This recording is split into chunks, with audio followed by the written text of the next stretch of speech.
Hello，大家好，我是拜伦。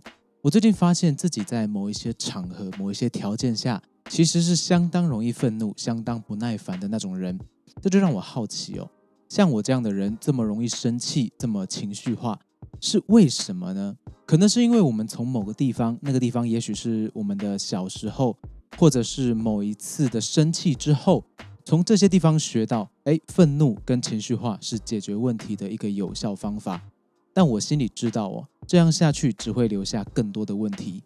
近代很多的专家分析哦，我们知道情绪可以解决部分的问题，它可以提供我们生活的动力，它本身并没有问题。有情绪起伏是健康的，甚至偶尔的爆发是必要的。偶尔大哭一场，偶尔大闹一场，都可以帮助我们回到正常的状态。没有情绪的人反而会碰到很多很多的问题。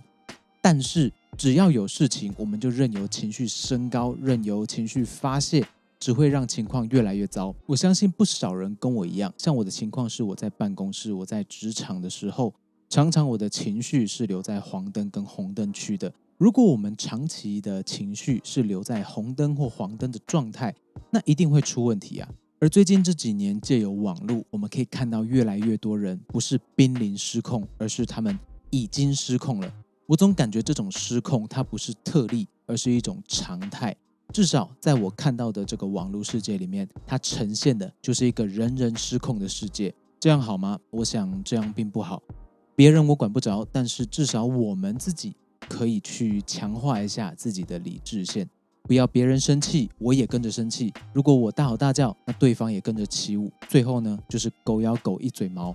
我们要花很多很多的力气去解决原本的问题，去讨论原本的事项。用管理的话来说，这叫做成本显著提高，产出毫无改善。我们自己如果有情绪失控的状况，也许我们整天已经承受了太多太多的压力，而别人的态度如果很糟糕，那么也许他也有悲惨的一天啊。当然哦，有时候我们日子过得好好的，突然就被人家给惹毛了，也许他的一天也不好过，也许他就是比较没有教养。而这些行为会反映在他的世界里面，他怎么对别人，别人就会用怎么样的态度来对待他。每个人都要也只能为自己负责，收拾自己的烂摊子。我们既不能改变对方，也不能控制对方。他的情绪那是他的问题，不该由我们来承担。当然，我们的情绪也不该由他人来承担。不管我们是被别人影响，还是我们自己产生的情绪，那都是我们自己的课题。自己会产生什么样的情绪，要怎么样应对这个世界，这个是我们自己要解决的烂摊子。要先有这种心态哦，除非我们的工作是搞意识形态，那么愤怒的乱吠那是无可厚非。我们能够完全负责的对象只有自己，千万不要妄想能够改变别人的想法和态度。我们可以完全控制的范围也只有自己。而一旦我们发现自己做得到控制情绪来了之后，我们会产生什么反应？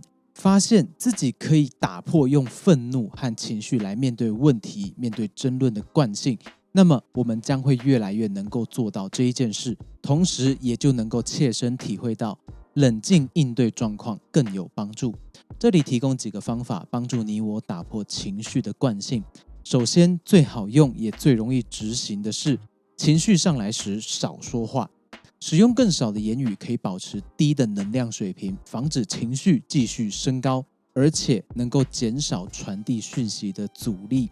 说的越少，讯息反而越清楚。你不需要大吼大叫，你只要用正常的音量，冷静自信地表达你的观点、你的意见，你的行为将会比你的话更有传递的力量。你的稳定也能够影响对方的态度，让对方的情绪波动跟着你一起缓慢下来。如果我们暂时做不到冷静的输出，或是对方停不下来不断的刺激我们，那么我们可以先表明，让双方的情绪降下来以后，再继续讨论这个问题。或者你就离开现场，给自己和对方一点时间，冷静下来想刚刚发生了什么事。如果双方都能够理解这一点，都能够理解先降温，先给彼此一点空间、一点时间，让大家冷静下来，那么你们已经走在冷静沟通的道路上咯。再来，要让大家的思考能力重新上线，而不要让事情升级，让你们更加的愤怒。我们的目的并不是教训对方，他们是错的，也不会是证明自己是对的，而是让大家再次恢复理智和思考的能力，不管是对方还是我们自己都一样。但是要有人先做这一件事情。一般人如果不自我成长，如果不进修，他是不会想到要去降温，要主动做出这件事情的。吵架就是吵赢了才有意义啊，这是一般人的想法。但我们知道，带有情绪的沟通，往往会把大家都带到死胡同去，讨论不会有结果。而我们的目的是要讨论出一个解方，所以有人要先做这件事情，先把自己的枪口收起来，主导这一次的对话，让它变得和平理性。这并不代表你比较弱，你服软，而是代表了你更具有沟通的能力和高水准的内涵。所以你先把你的枪口给收起来，试图找到你们彼此之间的解方。我们能怎么做呢？把批评变成提问，不是明知故问的提问哦，而是真正带着好奇的提问。比方说像画面这些问句，谁因为什么原因要达成什么目的，而做了什么事情造成什么结果，那为什么他要做这样的决定，为什么会这样想呢？他是基于什么角度什么立场来表达这样的意见呢？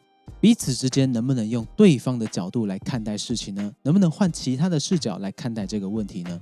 像这样针对人事时地物如何为何这样的这个 5W2H 的问题，基于好奇心，基于厘清事实，基于想要探寻大家心底真实的想法而做出的提问，用这样的方式，在没有牵涉力量拉扯的情况下，这可以让彼此的观点更好的传递到对方那里去，增加彼此互相理解的可能性，并且让大家开始思考，到底发生了什么事情，为什么会吵成这个样子？那我们实际上要解决什么问题？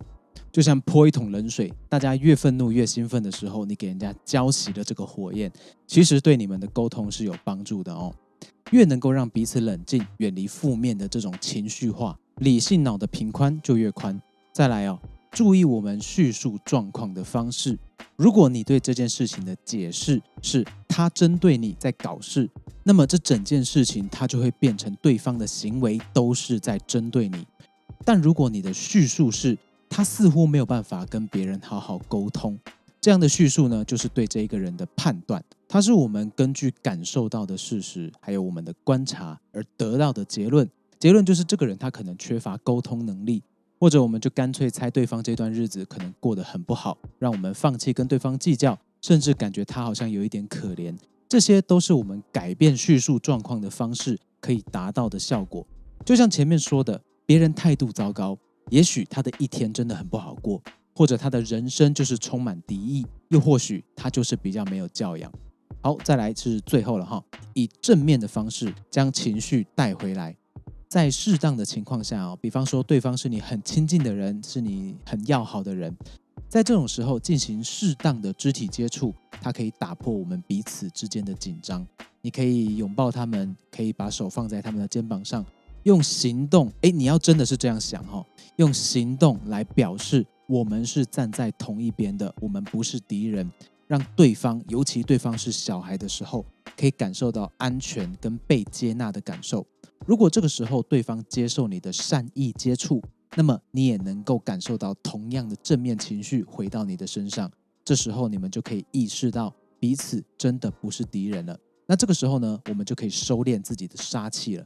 那么以上几个方法，希望能够提供一点点的帮助，让你跟你重要的人之间，甚至你在一般人之间，都可以做到理性沟通，不会随便发脾气。好，这期就这样，我是拜伦，还行的话记得帮我订阅、按赞、留言、分享你的方法哦。我们下期再见喽。